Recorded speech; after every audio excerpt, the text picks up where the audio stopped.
Hi guys. So today I want to talk to you about wastewater treatment plants and in fact about domestic wastewater treatment plants. Um, these are smaller in size than the one that people use for cities or for neighborhoods, stuff like that. And they come in at prices about 2 to 3 or more $1,000. Um, I bought this wastewater treatment plant about 10 years ago, and I used to use it as a wastewater treatment plant for about 2 years right after I bought it. Um, but then I had to use the house not so on a regular basis. So I used to come here like once or twice a year. Um, it was a kind of holiday house. Um, so I had to shut it down and use it um, as a septic tank for like 8 years. Right. So during this time, um, the elements inside of it, um, the electric parts for the most part, um, they kind of oxidated, and there was nothing you could do with them. Had to throw them away when I finally decided to um, make it work again as a wastewater treatment plant. So yeah, first thing I try to do after that is contact the manufacturer if it still existed after 10 years. I didn't have much hopes, but in fact they still exist on the market. So I contacted them, told them that I have to um, put the treatment plant in place to work again, and they said, okay, we'll give you some kind of invoice to get a feel of the price. So they did, and here's a copy of it. It's here, I think. So yeah, you have the blower, position one. All these prices are in RON.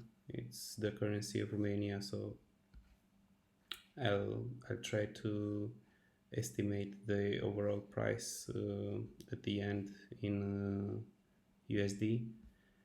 Then there's the timer, and then there's the electro valve, um, and then some other smaller stuff like copper wiring, and then some hoses, and also um, their parts and the transport from their location to where the wastewater treatment plant is.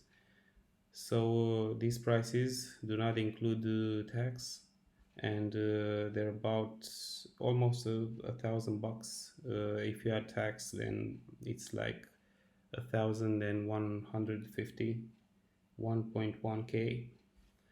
This seemed like a whole lot to me at the time, so I decided to go ahead and look inside to see what actually has to be done there. So started digging. So this is the entry point, um, and then there are three chambers, um, and they communicate. I'm not sure exactly where. It's either through here or on the bottom. Um, and water goes from here, goes to the second chamber, and then goes to the third chamber. And in theory, you would get um, some useful water coming down on the right, which you can like water your plants or something. You cannot drink it. But anyway, up on the top, where there's the seal, there are some electric parts, and what I found there was like after 8 years, it was something spooky. I'm gonna show you. I think I have them right here. Yeah. So this was the electrical stuff. Here's the timer. They're all oxidated. This is the electro valve. You can see the rust. Yeah, I wanted to see if the timer can still be reused. I was planning to solder uh, these links here to resolder them, but after I saw what was behind, I gave it all up. Yeah, and this is the electro valve, which is in a certain condition, as you may see. It was not functioning. It was stuck on just one side. I can go through. Sorry, let me get back here. Go through how this electro valve works. So in this scheme here, you have electrical current um, going through a blower, and this blower goes into this electric valve, which you can see has one input on the bottom and two outputs, one on the right and one on the left. So the way this works is the blower continuously blows air on the bottom, and the timer should tell this electro valve to move the ball which is inside from left to right. So for example, if the timer tells it to make the ball go on the right, then the air would flow from the bottom to the left, and if the timer would tell it to go to the left, then the blower would blow air on the bottom, which would go on the right side. So basically this is a ball valve, I think it's called, not sure though, but that's the basis of it. So yeah, the blower was connected directly to the outlet. So by reverse engineering, I found that it had to work 24 hours a day, and the timer, which I couldn't restore, is still a black box to me. So I'm not sure exactly what kind of program it used to, and how much it would tell it to go on one side and how much to go to the other side. So I'm not sure exactly how much air it would, how much time it would blow air in this one, and how much time it would blow air in this second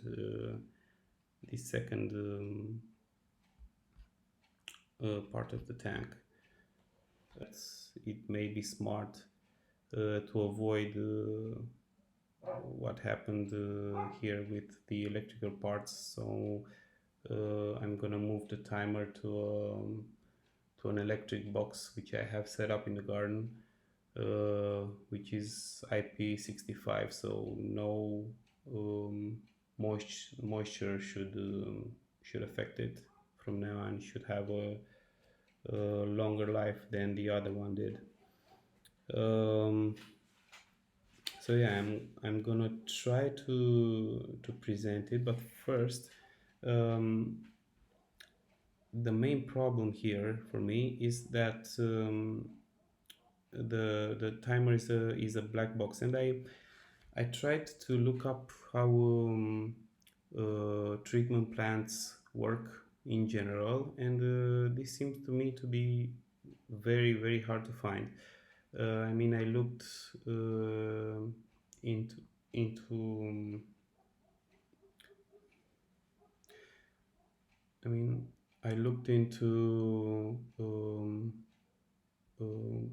college papers and um, data sheets and so on for other wastewater treatment plants. And after hours and hours of digging, I only found this. So let me show you. Where I have it here. Um, so what this says here is that this first of all is for another um, wastewater treatment plant. It's not for my type of plant. Is it's for 4 to 5 people. It should run 24 hours a day, and the timer should be off, so it should run continuously. Um, then for 3 to 4 people using it, it should run for about 15 hours, and the timer should be 1.5 hours on, 1 hour off. And then for 1 to 2 people using it, it should run for 10 hours, and it would be like 1 hour on and 1.5 hours off. So yeah, there's some information here about how you can go about setting it for vacation, and the fact that you need to how do you need to go about reactivating it if you plan to leave for a long time. But yeah, this was the hardest part for me to to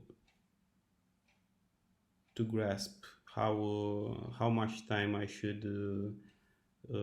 feed it air, because air is quite important for the bacteria to eliminate the, how is it called, um, NO3.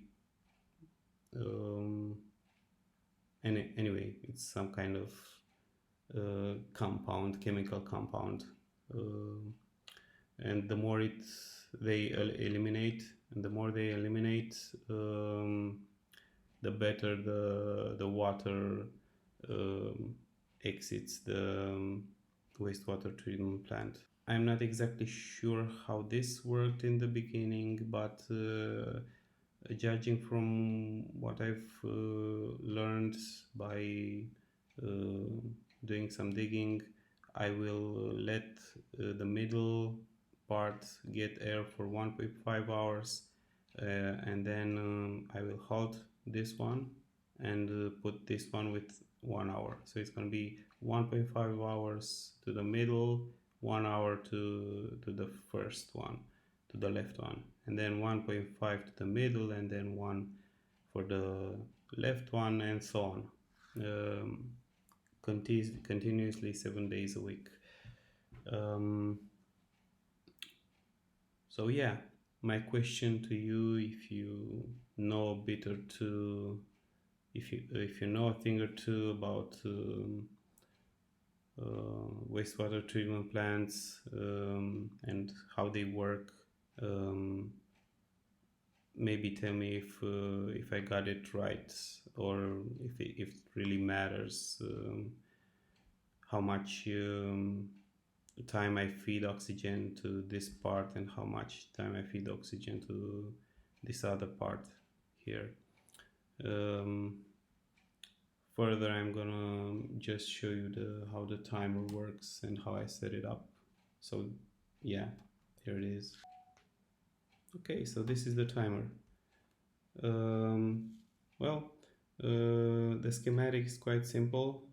If you if the timer is on, when you set the timer on, it will link port number 2 and port number 1, and by default when it's off, it will link port number 2 to port number 3.